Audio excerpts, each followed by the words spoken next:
Right guys, tutorial here on the Digi 2 from a company called KAM. In this tutorial we're going to look at the up faders. There's 4 of them, the center part of the particular controller, the platters, cue, play, pause, assigning the crossfade.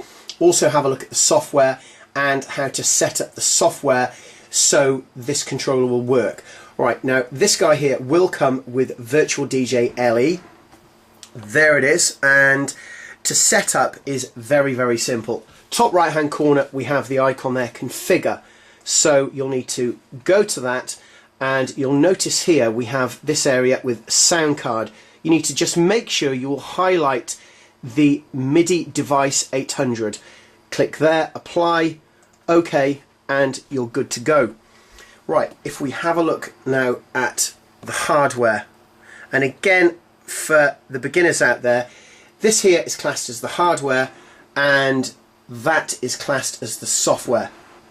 Alright, now this guy here, you can, if you want to, you can mix with 4 turntables. Now you'll notice we only have 2 virtual turntables on this particular piece of kit, but what you can do is on the right hand platter you'll notice at around about 11 o'clock we've got a button there with deck 4 above it.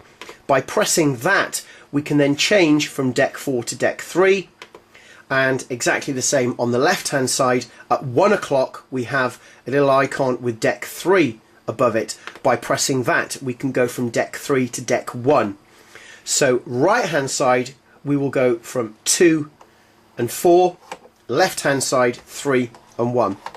Alright, excuse me, we've got a crossfade here as well, and above each of the up faders we have 2 buttons that can, when you press them, they'll light up.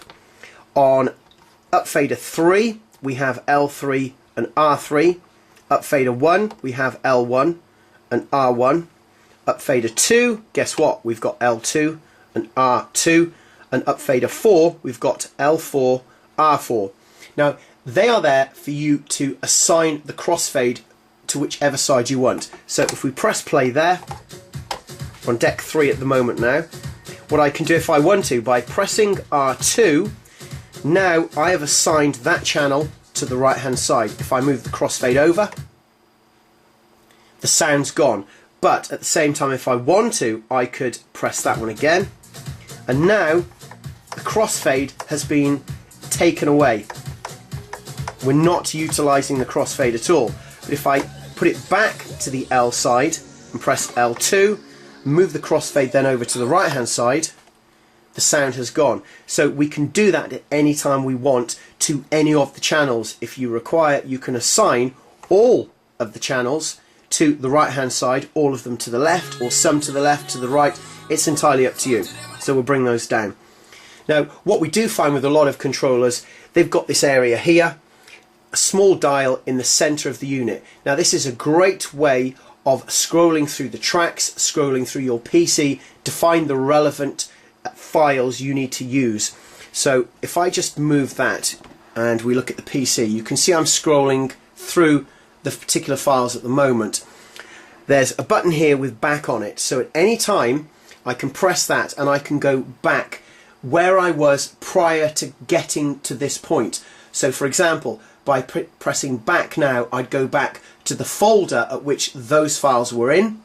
If I hit back again, I'll then go to maybe a part of the PC where that folder was. So again, it's very straightforward to use back. You will go further back. Eventually you'll probably get to just computer.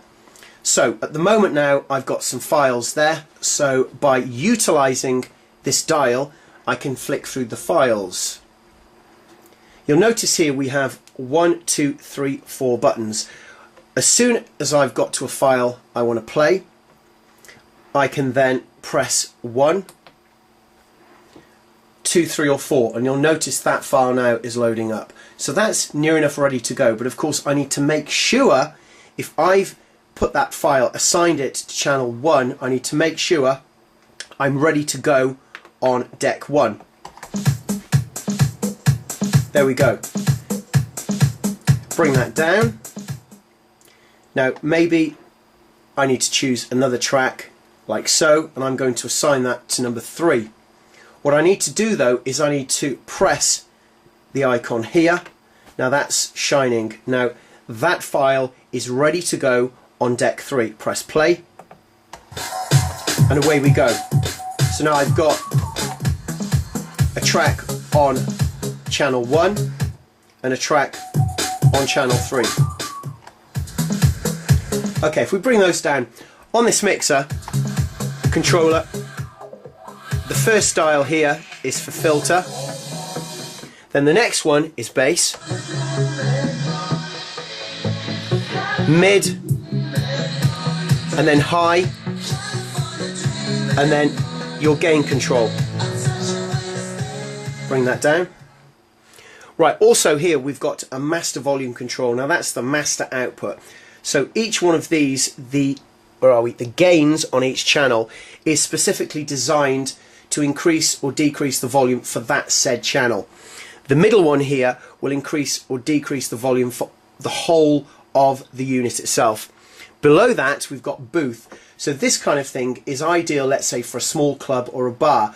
So for example, if the DJ needs their own monitor system, then you can have a separate output into a separate amplifier and in turn into separate speakers. So this is the volume for the DJ and the master is the volume for, let's say, the dancers, etc.